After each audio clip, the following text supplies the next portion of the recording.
सभी सम्मानित साथियों को जय भीम। साथियों, पूर्व की भांति आज हम लोग फिर से एक नया विषय लेकर के आपके बीच में पहुंचे हैं। ये पंखा बंद। हम लोग पूर्व की भांति फिर से आपके बीच में एक नया विषय लेकर के पहुंचे हैं सम्मानित साथियों। तो मेरा आप लोगों से निवेदन है, जो साथी इसको सुनते जाएंगे वो साथ साथ में इसको शेयर भी करते जाएं।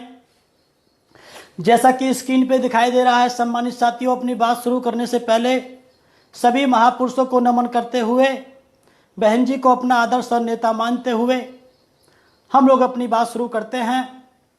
साथियों, बहुत से कैडर आप लोगों के बीच में हम लोगों ने रखे, तो सीक्वेंस में बनते बनते स्वतंत्र भारत में बहुजन परतंत्र क्यों, इस विषय को लेकर के सम्मानित साथियों हम लोग आज आपके बीच में पहुंचे हैं। बहुत से पुराने साथी जानते होंगे सम्मानित साथियों कि ये विषय मान्यवर साहब कांशीराम जी ने भी प्रयोग किया था।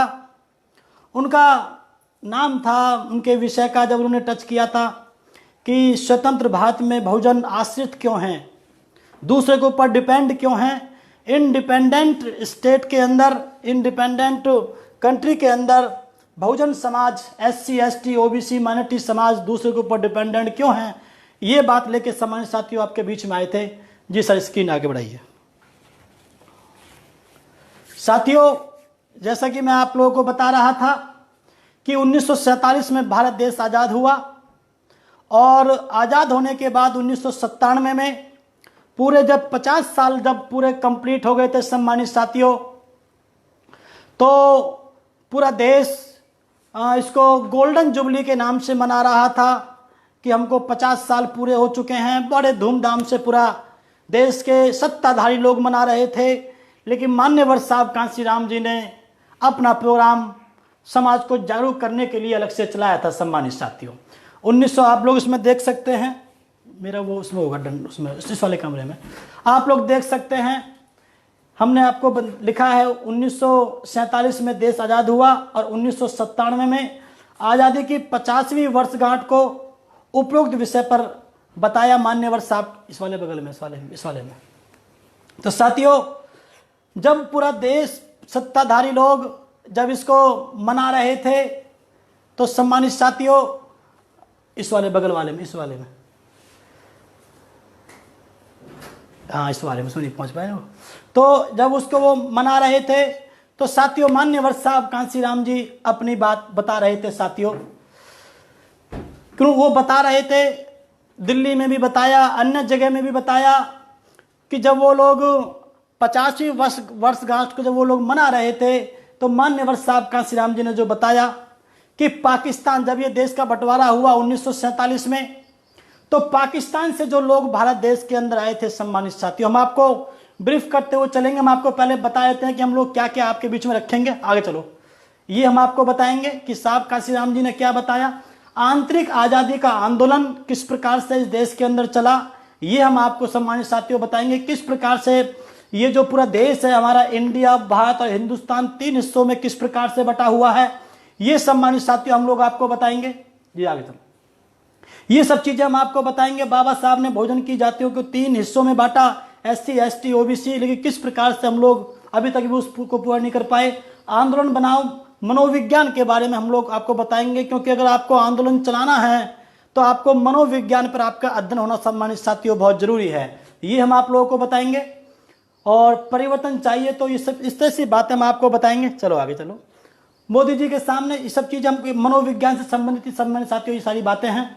आगे चलो, मूवमेंट में अवरोध कहाँ पर आ रहा है, हमारा मूवमेंट क्यों, किस प्रकार से अन्य समाजों में क्यों नहीं पहुंच पा रहा है, ये हम आपको बताएंगे। उसमें जो सबसे बड़ा अवरोध है वो संतुष्टि और जो डर है वो हम आपको सम्मानित साथियों हम आपको बताते हुए चलेंगे। इस प्रकार से हम आगे चलो, मूवमेंट चलाया कैसे जाता है, ये साथियों बहुत इंपॉर्टेंट चीज है कि मूवमेंट को चलाने का प्रोसेस क्या है, ये साथियों हम लोगों को जानकारी होना बहुत जरूरी है। ये हम इन चीजों को हम आपको बताएंगे साथियों। इस प्रकार से हम चलते हुए साथियों आगे की तरफ जाएंगे और फिर निष्कर्ष बता करके साथियों हम लोग अपनी बात को समाप्त करेंगे। बहुत जल्दी हम लोग लगभग 40 मिनट में अपनी बात को हम लोग 30-40 मिनट में हम सम्मानित साथियों अपनी बात को समाप्त करेंगे। तो साथियों में हम लोग यहाँ पर थे कि पाकिस्तान से जो लोग, जब ये देश बंटवारा हुआ था, हम यहाँ पे ये बताने का प्रयास करेंगे कि देश आज़ाद होने के बावजूद भी जब सबसे ज़्यादा vote bank SC ST OBC minorities बहुजन समाज पे है, और अब तो माननीय बहन जी ने उसको सर्वजन समाज बना दिया है। अन्य जो जनरल कैटेगरी के जो लोग हैं, हालांकि अब तो वो भी खैर रिजर्वेशन में ही पहुंच गए, जब से वो 10% आर्थिक आधार पर जो आरक्षण उधर से उनको स्वीकृति मिली है। तो जो अपने जो वर्ग हैं, ब्राह्मण क्षत्रिय वैश्य जो वर्ग हैं, उनमें से जो गरीब समाज के लोग हैं, उनमें से जो है उनको भी बहन जी ने रिप्रेजेंटेशन के रूप में उनको अपने साथ में लिया है कि उनको भी बहन जी रिप्रेजेंट करती हैं। तो उन लोगों के बारे में सम्मानित साथियों जो बताया, तो पाकिस्तान से जो प्रवासी लोग आए थे जब ये देश आज़ाद हुआ था, तो पाकिस्तान से जो प्रवासी लोग आए थे सम्मानित साथियों, उनको इस देश के अंदर जमीन दी गई, कोठियां दी गई, बड़े बड़े व्यापार के लिए आर्थिक सहयोग दिया गया। आप उनके नाम जानते होंगे दो चारों के। लेकिन सम्मानित साथियों, जब ये वर्षगांठ को मना रहे थे सत्ताधारी लोग, उसी समय माननीय साहब कांशीराम जी इस देश के लोगों को बता रहे थे कि पाकिस्तान से, विदेश से आए हुए लोगों को तो इस देश के अंदर जमीन दी गई, बड़ी बड़ी कोठियां दी गई, बड़े बड़े फार्म हाउस दिए गए रहने के लिए, व्यापार के लिए पैसा दिया गया, उनको बड़ा सम्मान दिया गया।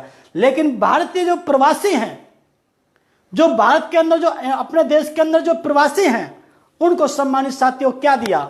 यहां पर इनको जमीन दी गई, लेकिन यहां पर रेल की पटरी दी गई। इन लोगों को रेल की पटरी पर जगह मिली। जो विदेश से जो प्रवासी लोग आए थे, उनको सम्मानित साथियों ये सब चीजें मुहैया कराई गई। लेकिन जो अपने देश में, अपने ही देश में, अपने गांवों को छोड़ करके जो शहरों की तरफ आए थे सम्मानित साथियों, उनको क्या मिला? उनको रेल की पटरी की जगह मिली। नाले के ऊपर रहने के लिए वो मजबूर हुए, वो ठेली लगाने के लिए मजबूर हुए, वो लोग मजदूरी करने के लिए सम्मानित साथियों वो मजबूर हुए। तो जो सुविधाएं विदेश से आए हुए लोगों को दी गई थी, वो सुविधाएं भारत में प्रवासी लोगों को सम्मानित साथियों नहीं दी गई थी। ये बात पता करके सम्मानित साथियों मान्यवर साहब कांशीराम जी ने इस देश के बहुजन समाज को जागरूक करने के लिए सम्मानित साथियों काम किया। ये साथियों बातें हमने साथियों आपको बताई कि जब ये देश 50वीं स्वर्ण जयंती को जब साथियों मना रहा था आजादी की, तो मान्यवर साहब कांशीराम जी ने बताया कि नहीं, इस देश में अभी आजादी नहीं है, जो आजादी होनी चाहिए वो इस देश में नहीं है। क्योंकि सम्मानित साथियों, according to doctor Ambedkar, what is the meaning of आजादी? फ्रीडम का मीनिंग क्या है साथियों? बाबा साहब के अकॉर्डिंग ये आपको साथियों समझना बहुत जरूरी है, जिसको मान्यवर साहब कांशीराम जी ने समझा और इस देश के लोगों को बताया। इसको साथियों आपको समझना जरूरी है। एक होता है स्वतंत्र, एक होता है गणतंत्र, एक होती है सम्मानित साथियों ये आजादी। इसको साथियों, जिसको हम फ्रीडम बोलते हैं, इसको साथियों समझना बहुत जरूरी है। जब आप लोग, एक प्रकार की आजादी होती है free from the external powers. जब हम लोग स्वतंत्रता की बात करते हैं तो उसका मतलब होता है free from the external powers, बाहरी शक्तियों से आप स्वतंत्र हैं। यह साथियों उसका मीनिंग होता है स्वतंत्रता का। एक होती है गणतंत्रता, वो भी फ्रीडम होती है। उसमें क्या होता? Free from the internal powers also, free from the internal powers, तो उसको कहते हैं हम लोग गणतंत्रता। एक होता फ्री फ्रॉम हिमसेल्फ, जो असली मीनिंग है सम्मानित साथियों फ्रीनेस का, फ्रीडम का जो असली मीनिंग है वो है कि फ्री फ्रॉम हिमसेल्फ, अपने आसपास के जो दायरा है उससे भी आपके पास स्वतंत्रता होनी चाहिए, उससे आप गुलाम नहीं होने चाहिए। ये साथियों सम्मानित साथियों ये बताने का काम किया। जैसे आप लोग कुएं पे पानी भरते हैं, फिर भी हमको डर रहता है, हम सुनते रहते हैं, हम लोग सोशल मीडिया से देखते हैं, हम लोग और मीडिया से देखते हैं कि फलां जगह पर हैंडपंप पे छूने से, पानी पीने से उस आदमी की पिटाई कर दी गई। ये क्या है? वो पानी पीता हुआ इंसान भी डरा हुआ है, तो ये फ्रीडम में नहीं आता। बाबा साहब ने कहा मानसिक आजादी ही सबसे अच्छी आजादी है। आजादी का मेन जो डेफिनेशन बनती है जाकर के, जो समाप्त होती है जहां पे जाकर के, वो आपके लिए मानसिक आजादी है। मेंटल फ्रीडम आपके पास सम्मानित साथियों होना बहुत जरूरी है, जो नहीं है इस देश के अंदर सम्मानित साथियों। इसके बारे में मान्यवर साहब कांसीराम जी ने आपको बताया था 1997 में। आज हम लोग आप लोगों को सन 2020 में सम्मानित साथियों उसी बात को हम लोग फिर से उकेरते हुए आपके बीच में अपनी बात रखते हैं। आप लोग घोड़े पे घुड़चढ़ी करते हैं, वहां भी हम लोग डरे हुए रहते हैं, कहीं ऐसा ना हो इस देश के दबंग लोग आ जाएं और हमारी घोड़ी को ना रोक दें। आप अगर स्कूल में जाएं, आप कॉलेज में हैं, यूनिवर्सिटी में हैं, आपके नाम के पीछे टाइटल नहीं है, आप कुमार लिखते हैं, आप कुछ भी लिखते हैं, तो प्रोफेसर पूछता है कि आपका नाम क्या है, आपने नाम बता दिया, फिर वो पूछता आगे क्या है, आगे आप समझ जाते हैं कि शायद वो मेरी जाति पूछना चाह रहा है। आपको जाति बताते हुए आप जब डर जाते हैं तो साथियों यही फ्रीडम का अभाव है। इसी के लिए बाबा साहब ने कहा था कि असली आजादी मेंटल आजादी है, जब आदमी की अपनी ये इसी आजादी के बारे में सम्मानित साथियों मान्यवर साहब कांसीराम जी ने कहा, नहीं इस देश में बहुजन समाज के पास आजादी नहीं है, इस देश में आज भी वो समाज गुलाम है। इसलिए सम्मानित साथियों ये बात में सम्मानित साथियों आजादी की जो फुल डेफिनेशन बनती है, जहां पे जाके वो समाप्त होती है, वो ये है कि मानसिक आजादी ही असली आजादी है, जो बाबा साहब ने सम्मानित साथियों अपनी बात रखते हुए समाज के बीच में रखी थी। सम्मानित साथियों इस प्रकार से हम लोग चलते हुए अपनी बात को आगे लेकर के जाएंगे। आंतरिक साथियों वो तो बाहरी आजादी की बात थी, हम अंग्रेजों से आजाद हुए, हम मुगलों से आजाद हुए, आर्य हुण कुषाण मंगोल फ्रांसीसी जर्मनी पुर्तगालियों से आजाद हुए, अब जाके सम्मानित साथियों हम लोग अंग्रेजों से आजाद हुए। वो आजादी का कॉन्सेप्ट एक अलग चलता रहा और उसी के साथ साथ सम्मानित साथियों हमारी आंतरिक आजादी का, बहुजन समाज का आंतरिक आजादी का भी सम्मानित साथियों इस देश में हजारों साल से संघर्ष चलता रहा। ये साथियों हमने आप लोगों के बीच में बताने का प्रयास किया। आंतरिक आजादी का आंदोलन, ये चैप्टर का नाम है सम्मानित साथियों। बहुजन समाज को आंतरिक आजादी के आंदोलन में उम्मीद अनुसार सफलता क्यों नहीं मिल पाई, ये साथियों हमको समझना बहुत जरूरी है। आपने देखा होगा बड़े बड़े राइटर्स जो विदेशों से आकर के यहाँ पर जिन्होंने रिसर्च करी, सोशोलॉजी में रिसर्च करी, उनमें बहुत से लोगों ने लिखा कि इस देश में शूद्र समाज का, SC ST OBC समाज का, जिसको बहुजन समाज वर्ड दिया मान्यवर साहब कांसीराम जी ने, उसको आजादी ना मिलने का जो सबसे बड़ा कारण रहा, इसके आंदोलन के सफल ना होने का जो सबसे बड़ा कारण रहा, वो सम्मानित साथियों ये रहा कि जब OBC के लोगों ने इस मूवमेंट को अपने हाथ में लिया तो SC के लोगों ने उनका साथ नहीं दिया, और जब SC के लोगों ने इसमें सम्मानित साथियों इस मूवमेंट को चलाने का काम किया तो OBC के लोगों ने सम्मानित साथियों साथ नहीं दिया। उम्मीद अनुसार साथियों हम लोगों ने वो वर्ड यूज किया है, जो उम्मीद थी उनसे वो उन्होंने सम्मानित साथियों साथ नहीं दिया। और इससे भी आगे ये बढ़ती हुई चली गई सम्मानित साथियों कि वो एक जाति का ही मूवमेंट बनकर के रह गया। वर्ग तो छोड़िए, अगर फूले साहब ने ये मूवमेंट चलाया तो माली समाज तक ही रह गया, OBC पूरा पर भी नहीं आया, शूद्र समाज फिर भी नहीं आया, वो जाति का बन करके रह गया।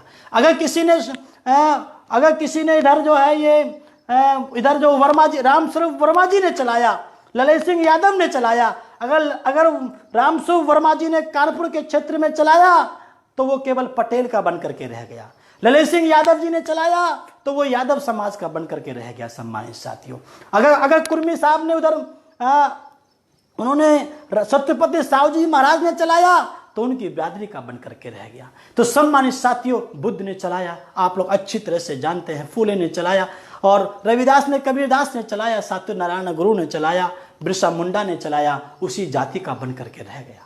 ये सबसे बड़ी सम्मानित साथियों, ये हमारे लिए सबसे बड़ी प्रॉब्लम रही। इसका समाधान सम्मानित साथियों हम आपको इस कैडर के आखिर में बताएंगे कि इसका रास्ता क्या है, कि इस मूवमेंट को हम किस प्रकार से सर्वजन समाज का बना सकते हैं। तब तक सम्मानित साथियों हमको सफलता मिलने वाली नहीं है जब तक ये सब समाज का मूवमेंट नहीं बनेगा। तो साथियों हमको उम्मीद अनुसार सफलता ना मिलने की जो वजह है इस आंदोलन के अंदर सम्मानित साथियों, ये हमारी सबसे बड़ी ये है कि जिस जाति के आदमी ने इस मूवमेंट को चलाया, अपने हाथ में लिया या ज्यादा प्रयास किया, वो उसकी जाति तक ही सीमित बन करके रह गया। तो साथियों ये सबसे बड़ी प्रॉब्लम रही। इसीलिए साथियों विरोधी लोग आपके सफल होते रहे और आप लोग असफल होते रहे।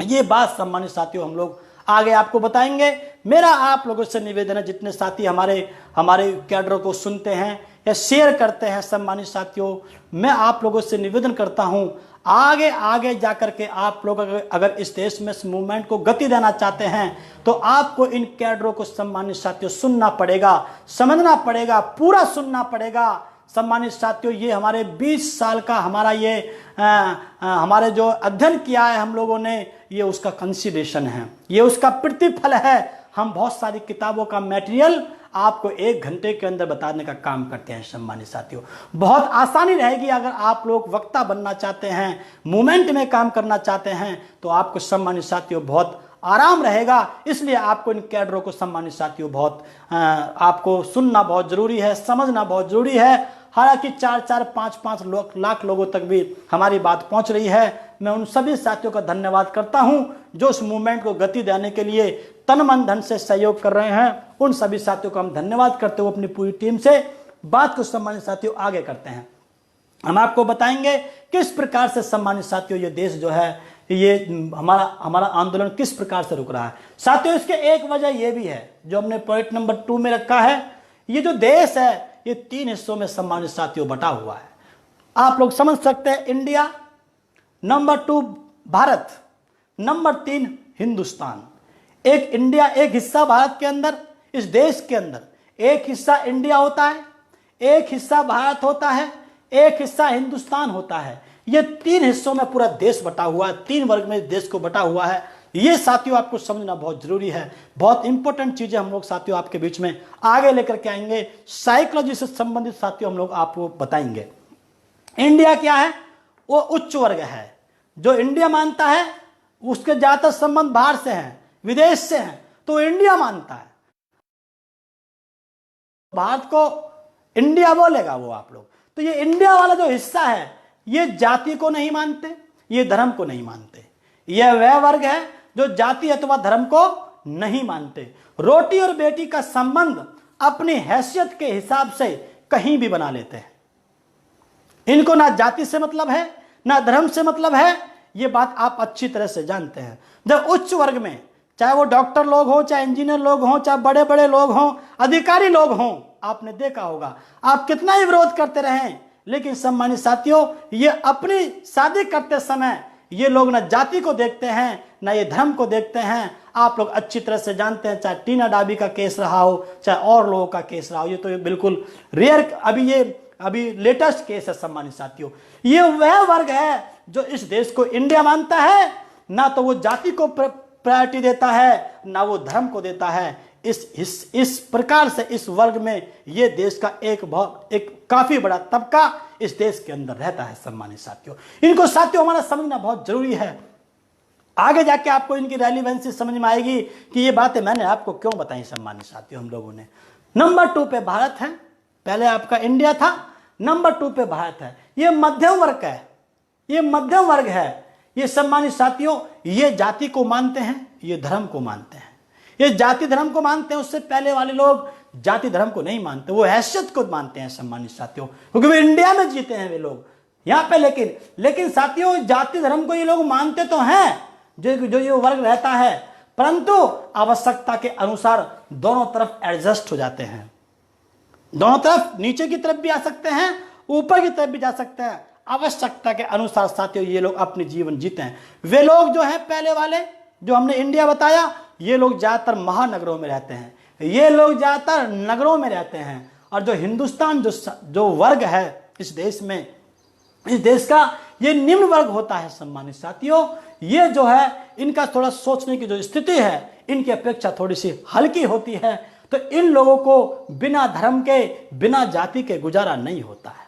इसका मतलब केवल ये नहीं है कि ये गांव में रहते हैं, ये कहीं भी रह सकते हैं, लेकिन इनकी एक सोच होती है कि बिना जाति, अच्छा पढ़ा लिखा आदमी भी जाति को मान सकता है, धर्म को मान सकता है, और कम पढ़ा लिखा आदमी भी जाति धर्म से ऊपर हो सकता है। इसमें एजुकेशन से संबंधित साथियों कोई वो नहीं है। ये लोग जो है अपनी रोटी, जब अपने बच्चों की शादी करते हैं तो इनके लिए धर्म और जाति बहुत बड़ा मायने रखता है।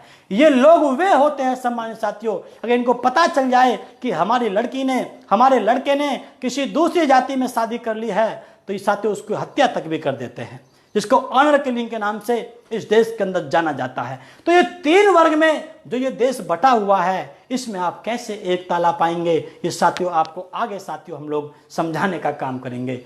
इसलिए सम्मानित साथियों, इसी को दूर करने के लिए, इस प्रकार के डिस्क्रिमिनेशन को दूर करने के लिए बाबा साहब ने बहुजन समाज की जातियों को, साथियों जो यहाँ पर डिप्रेस क्लास बाबा साहब यूज किया करते थे, डिप्रेस क्लास की जातियों को बाबा साहब ने 3 वर्गों में बांटने का काम किया। हम लोग सफल क्यों नहीं हैं, हम लोग सम्मानित साथियों हम लोग गुलाम क्यों हैं, ये बात इनकी रेलिवेंसी से सम्मानित साथियों ये संबंधित है। इन बातों को